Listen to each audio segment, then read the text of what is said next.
Voilà, j'espère que vous allez bien. Je vous retrouve aujourd'hui dans une nouvelle vidéo pour vous faire un petit bilan lecture. Les livres que je vais vous présenter aujourd'hui sont pour la plupart des livres que je vous ai présentés dans mon dernier haul. Je vous mettrai la vidéo en barre d'infos si vous ne l'avez pas encore vue. C'est des livres que j'ai tous appréciés, donc je suis trop contente. C'est un bilan lecture qui est super positif. Je vais commencer par vous parler de Procrastination écologique de Maïté Robert. C'est une petite BD qui parle donc de Maïté Robert et un peu de son parcours avec l'écologie, avec la prise de conscience écologique et un peu toutes ces petites choses qui sont un peu incohérentes, quand on cherche à être écolo finalement, mais il y a plein de choses qu'on n'arrive pas à faire et on s'en veut, mais finalement on se dit oui mais je fais quand même ça à côté, etc. Ou des fois on se cherche des excuses. Je vais vous donner un exemple très simple me concernant. J'essaye de faire attention à ma consommation, c'est pour ça d'ailleurs que je suis végétarienne depuis une dizaine d'années. J'essaie vraiment de tout faire, de tout mettre en place pour être la plus écolo possible. Pourtant, je prends encore régulièrement l'avion, je prends l'avion à peu près 4 fois par an. J'ai une consommation qui est quand même encore assez importante, notamment au niveau des livres, hein, c'est des choses qui sont polluantes. Au niveau des cosmétiques aussi, ça prend un impact carbone assez considérable, même s'il y a toujours pire que soi. Hein. Mais dans l'ensemble, c'est un peu les petits trucs qui font que je suis pas super écolo. Et justement je me suis beaucoup reconnue dans Procrastination écologique parce qu'elle parle d'écologie, elle permet de sensibiliser à l'écologie de façon très ludique. Donc j'ai vraiment adoré, et en plus comme je vous avais dit lors du brunch littéraire dont je vous parlais dans mon haul lecture, elle m'a fait une petite dédicace que je vous montre juste ici. Donc elle s'est dessinée, il y a marqué: bon Marine et Renaud, vous avez l'air d'être des gens super. Marine c'est moi, Renaud c'est mon copain. Malgré vos petits problèmes au sujet des andilles et du fenouil, puisque j'adore les andilles, mon copain déteste, et il aime bien le fenouil et je déteste.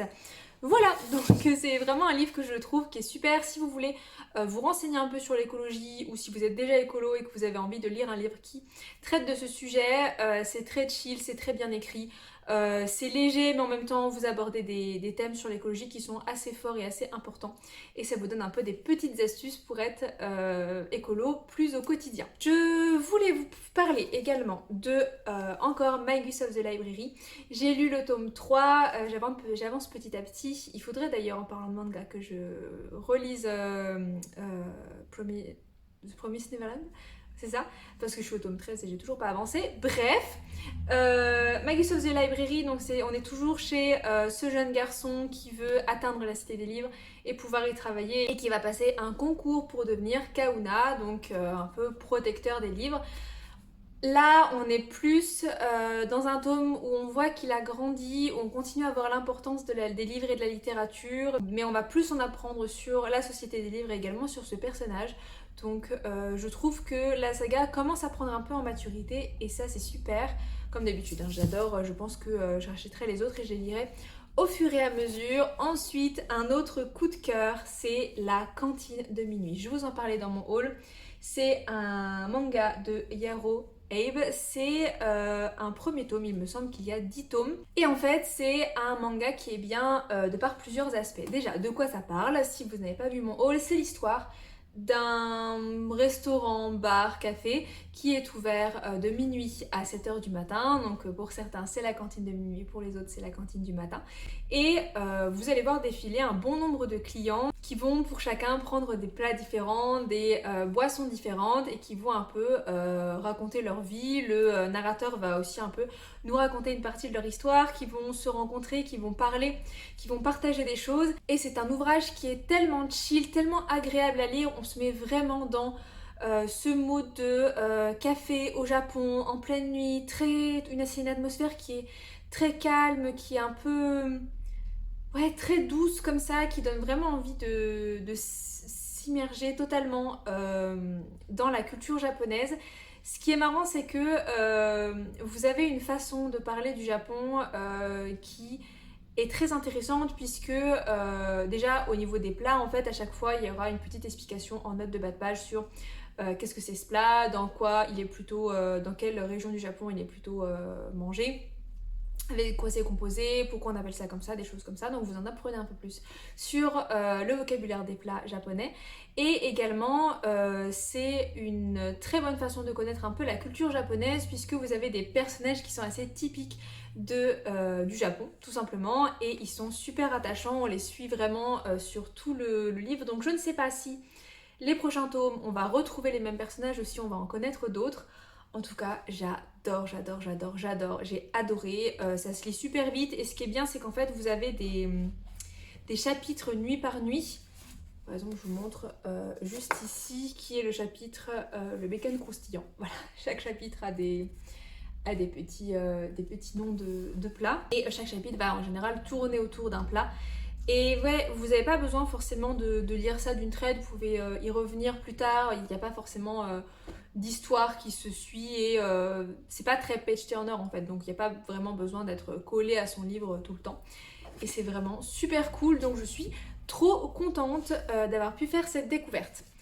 Enfin, j'aimerais vous présenter nos mutineries de Ève Cambrelin et Blanche Sabat que je vous ai présentées également dans ma vidéo haul. Ce sont des réponses imparables aux idées reçues sur le féminisme.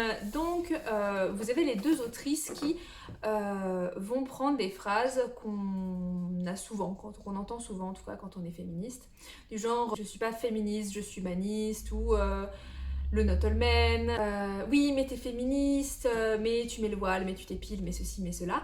Et elles proposent des réponses un peu à ce genre de choses et elles expliquent, elles, leur version du féminisme. Bien évidemment, vous avez le droit d'avoir d'autres, vous considérer comme féministe, mais d'avoir d'autres idées, hein. C'est pas quelque chose qu'il faut prendre comme la vérité absolue.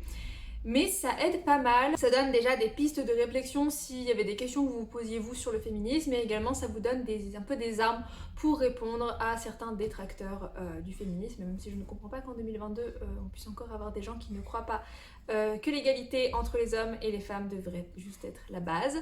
Et vous avez des figures du féminisme, vous avez des idées reçues qui sont un peu, oui, écrasées comme ça, qui sont expliquées. Et c'est très très très ludique, c'est très très bien écrit. Je trouve que c'est un livre qui devrait encore une fois être d'utilité publique. Vraiment, j'ai adoré cette lecture. C'est sorti il n'y a pas longtemps, donc c'est hyper intéressant.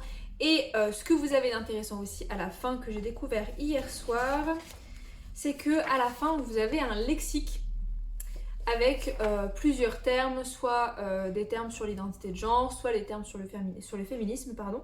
Et je trouve ça super chouette parce qu'il y a des mots qui sont utilisés qu'on peut ne pas forcément connaître, et du coup vous avez un lexique à la fin qui peut vous aider. Et vous avez également des ressources ici où vous avez différents essais sur le féminisme. Ils vous proposent également des comptes Instagram, des articles, des choses comme ça. Donc c'est assez complet, c'est bien documenté, c'est bien justifié aussi. Il y a une très belle bibliographie et j'ai adoré cette lecture. Voilà, c'est fini pour cette courte vidéo, j'espère que ça vous aura plu. Je vous souhaite de très belles lectures et je vous dis à bientôt pour une prochaine vidéo. Salut!